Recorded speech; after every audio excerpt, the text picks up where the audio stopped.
I swear I'll dedicate my whole life. Based on a true story set at the dawn of World War II, a group of American bomber planes is assigned a dangerous mission to strike Japanese territory.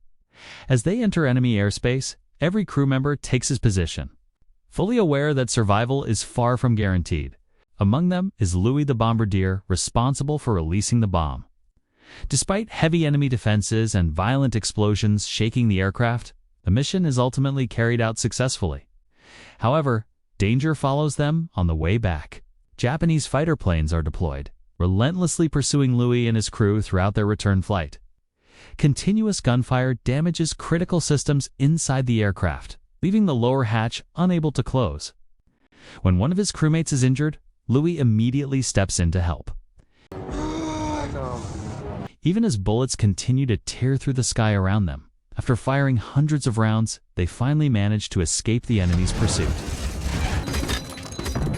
But their ordeal is not over yet. The aircraft begins to malfunction, and the brakes fail, leaving no certainty that they can land safely. The film then shifts to Louis' childhood, revealing a very different side of him. Known as a rebellious troublemaker, Louis often clashed with authority. Despite his parents' efforts to guide him through faith and discipline, growing up in an Italian immigrant family, his limited English made him an easy target for bullies. One day, he is arrested not only for fighting or stealing, but for secretly drinking alcohol hidden inside a milk bottle. Every night, his mother prays for Louis to change, but his destructive habits continue. This deeply worries his older brother, Pete, who believes Louis simply hasn't found his purpose yet. Determined to help, Pete begins training Louis to join the track team. His instincts prove right. Louis possesses extraordinary talent, and with consistent training, he gradually becomes one of the fastest runners in America.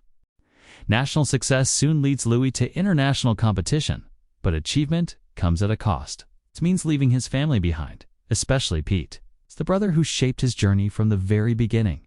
Before they part ways, Pete offers Louis words of advice that would later become the guiding principle of his life. A moment of pain is worth a lifetime of glory. Those words would carry him through challenges far greater than he could imagine. The story then returns to the present. After 5 long hours in the air, the bomber approaches its base, but with the brakes completely unresponsive, Louis and his crew can only brace themselves for whatever fate awaits them.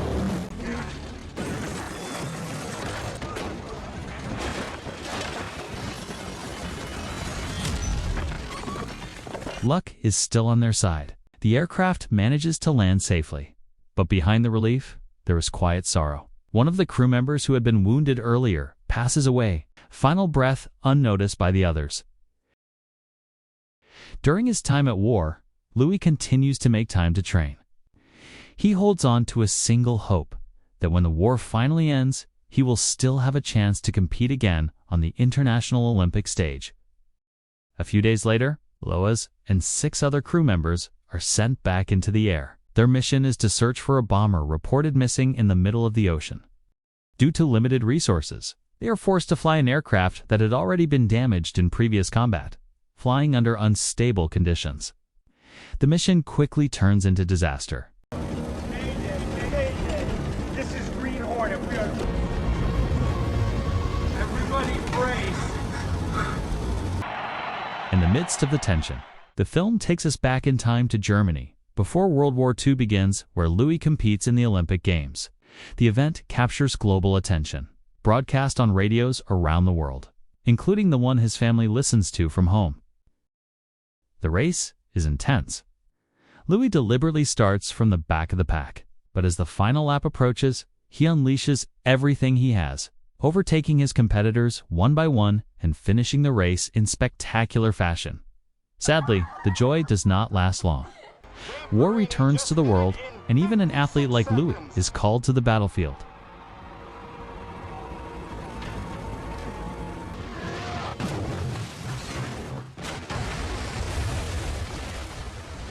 Back to the tragedy at sea. Louis's leg becomes trapped between the wreckage of the sinking aircraft. Time is running out as the plane slowly disappears beneath the water.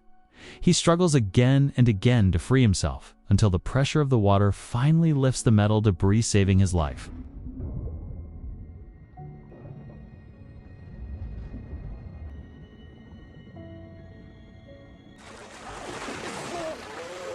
The crash, however, claims the lives of 4 of his fellow crew members. Only 3 men remain, drifting helplessly across the vast ocean. With no radio and no means of communication, they rely solely on a small life raft, carrying limited rations barely enough to survive for 4 days. The next day, an aircraft passes overhead. Louis repeatedly fires a flare, but there is no response. Unbeknownst to them, the base has not yet realized their plane has gone down, making rescue almost impossible. Worse still, in the depths of despair, Mac secretly consumes the remaining food supplies. Hunger soon takes control. Doesn't matter. One day, a bird lands on their raft. Louis quickly catches it to survive. Get it. With no fire and no seasoning, the meat is eaten as it is. Later, they use the remains as bait to catch fish. Louis and Phil recall stories of Japanese soldiers eating raw fish. With no other choice left, they decide to try the same. It is not the taste that makes the fish feel satisfying, but the unbearable hunger. Even without seasoning, it goes down their throats, almost like a delicacy. Phil then shares a story about other soldiers who once endured a similar fate, surviving. While drifting at sea for 24 days, survival is still possible. 24 days. We gotta keep talking. Gotta keep our minds sharp. Day after day passes. Their water supply runs out and dehydration begins to consume their bodies. Under the scorching sun, Louis grows weaker, questioning why God has kept them alive. Not long after, a storm arrives. Massive waves crash relentlessly against the raft. In the midst of fear and chaos, Louis, who has never prayed before, finally calls out to God for help. I swear I'll dedicate my whole life to you. Miraculously, once the storm passes, rain begins to fall. The water they desperately needed saves them from death by dehydration.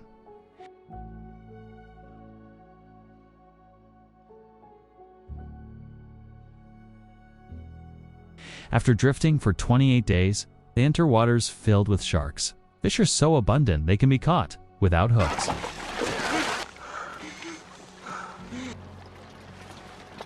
Then one afternoon, an aircraft appears in the sky once again.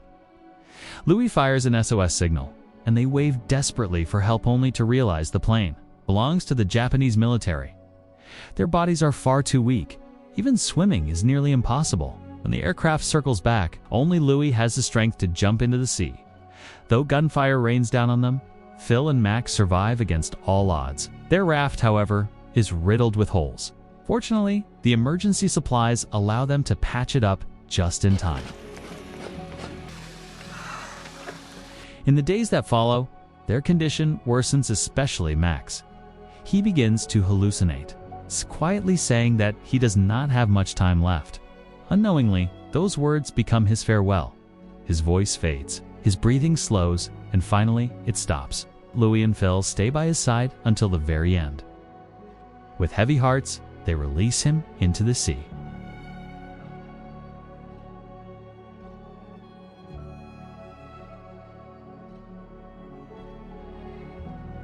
Time continues to pass.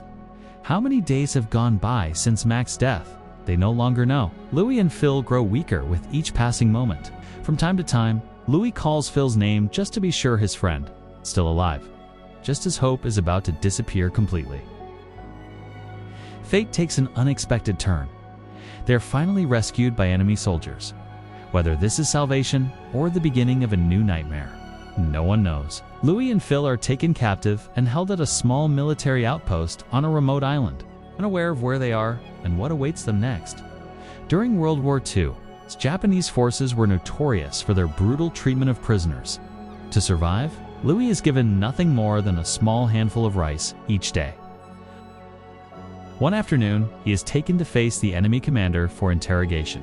But fortunately, the questions are not too specific, allowing him to answer without lying. Afterward, Phil is subjected to the same interrogation. Once it is over, both men are thrown back into a narrow, damp, lightless cell, a place slowly designed to break the sanity of anyone trapped inside.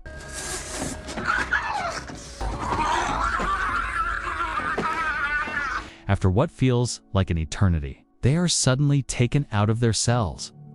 Louis is ordered to strip naked, and in that moment, he becomes convinced that execution is imminent.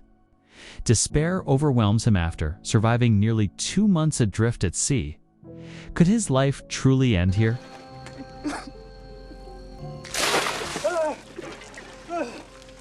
But death does not come yet. They are only bathed as prisoners from various regions are about to be transferred to Tokyo. Upon reaching the harbor, they're loaded onto vehicles, but along the way, a guard separates Louis from Phil. From that moment on, Louis never sees his friend again. When they arrive at their destination, the blindfolds are removed. The prisoners are ordered to line up and listen to instructions from the camp's head officer, a young man named Watanabe. Driven by curiosity, Louis briefly glances at him, a minor mistake that is instantly taken as an act of disrespect. Without mercy, Watanabe beats Louis severely. That day, the new prisoners are forced to stand in formation until nightfall. Only at midnight are they finally allowed into the barracks, where Louis witnesses a deeper level of cruelty, high-ranking prisoners being tortured, even having their fingernails ripped out for information. Days later, under freezing conditions, the prisoners are once again forced to line up. Watanabe has studied their backgrounds one by one. The man who captures his attention most is Louis. Without explanation, he orders Louis to compete against one of his guards. Louis's body is far from strong. He falls repeatedly, yet continues to rise, pushing himself until he crosses the finish line. His endurance, however, earns him no mercy, only further punishment. You are nothing. Despite constant humiliation and torture, the prisoner's spirit does not completely fade. In whispers, they hear rumors that Japan's defeat is approaching. That fragile hope keeps them alive. No matter what happens, they must survive until the war ends. But hope does not last long. A few days later, their quiet resistance is discovered. Without hesitation or compassion, Watanabe responds with even harsher punishment. Louis can no longer contain his anger as he witnesses Watanabe's inhumane arrogance. At one point, he even considers killing him, but Miller steps in and warns him not to act recklessly. One night, Watanabe suddenly storms into the barracks and beats Louis without any clear reason. The blows are so brutal that they tear his earlobe open. A few days later, Louis is summoned once again, but this time, not for torture. Instead, he is introduced to a group of radio broadcasters. Louis is given the chance to speak to his family over the radio. For 2 years, the American government has believed him to be dead after the crash. The kindness behind the gesture feels suspicious. Hello, Mother, your son is calling you. Yet Louis refuses to waste the opportunity. His message reaches home, leaving his family both shaken and overwhelmed. His brother nearly unable to believe the voice he hears. Your loving son, Louis. The treatment continues. Louis is served a special meal, something unheard of for a prisoner of war. But soon, the true intention of the Japanese government is revealed. They want him to betray his country by delivering propaganda, accusing America of abandoning its soldiers. In return, his life would be spared. Louis refuses. I can't say this. And that refusal means facing Watanabe once more. His decision is labeled as defiance. Though Watanabe secretly admires Louis's courage, punishment is unavoidable. Every prisoner is ordered to strike Louis in the face, one by one. With heavy hearts, his fellow prisoners obey. They feel humiliated, forced to harm a man they respect for his strength and defiance.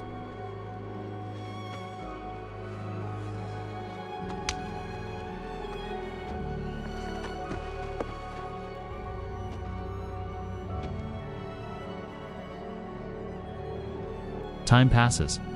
The prisoners are briefly allowed moments of relief through simple theatrical performances staged among themselves. In the midst of it all, Watanabe approaches Louis and announces his promotion. Starting the next day, he will be replaced by someone else. The news brings relief, but before leaving, Watanabe demands that Louis congratulate him. It's a final answer to all the suffering he has endured. Louis remains silent. After Watanabe's departure, life in the prison changes drastically. Yet one night, the barracks are shaken by an American air raid, and the prisoners are forced to help extinguish the fires. Some of them rejoice, convinced that the war is nearing its end. Miller, however, offers a chilling warning. If America wins, Japan plans to execute every remaining prisoner. Sometime later, all prisoners are ordered to pack their belongings. Tokyo is no longer considered safe, and they are to be transferred elsewhere. Along the journey, Louis and the others witness heartbreaking scenes. American bombs have claimed countless civilian lives. In that moment, Louis recalls an old saying: "In war, there are no true winners, only shared suffering." The prisoners are taken deep into the mountains, to a remote mining site where they are forced into labor. There, Louis realizes that their previous suffering was still lighter compared to what others have endured. Once again, they are ordered to stand in formation to hear the camp commander's instructions. From the very beginning, Louis senses something is wrong, and his fear proves justified. Watanabe appears once more, and once again, Louis becomes his favorite target. The mine is located far in the mountains, hidden beyond the reach of American or Allied forces. Even if the war were to end, the prisoner's safety would still be uncertain. Every day, they are forced to carry loads weighing dozens of kilograms. Many die from exhaustion or accidents. But to the guards, their lives seem meaningless. One afternoon, during forced labor, Watanabe orders his men to shove Louis from a height. His leg is badly twisted, leaving him unable to walk properly. His condition worsens with each passing day, yet no mercy is shown. He is still forced to work, abused relentlessly, as if his pain does not exist. Then comes the ultimate punishment. Louis is ordered to lift a massive wooden beam above his head. Over your head. There is no time limit. If the beam falls, the penalty is death. By all logic, his body should not be able to endure it. One leg is injured, his strength nearly gone. Watanabe waits, convinced Louis will collapse, but he never does. Since childhood, Louis's brother had taught him one thing above all else: never give up. His body may be breaking, but his will remains unshaken. The sight draws the attention of everyone around, and only fuels Watanabe's rage. He wants to see Louis destroyed, yet the opposite happens.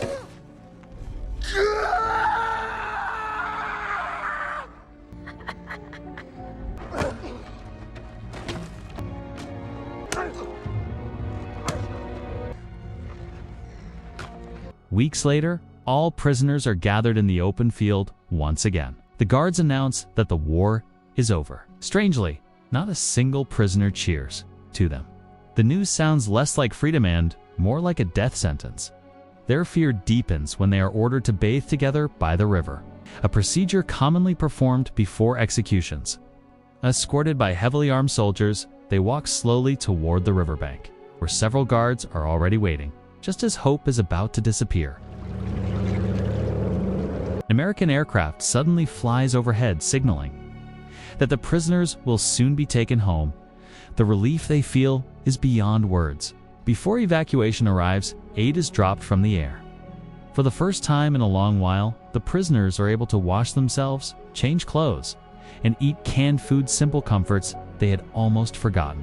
The war truly over, Louis decides to look for Watanabe. He hopes they might face each other under different circumstances, free from hatred and power. But that moment never comes. Watanabe has already left the camp.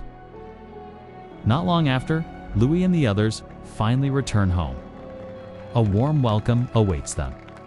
Family and friends rush forward with embraces, especially his parents, who for so long had nothing left but hope in the midst of uncertainty.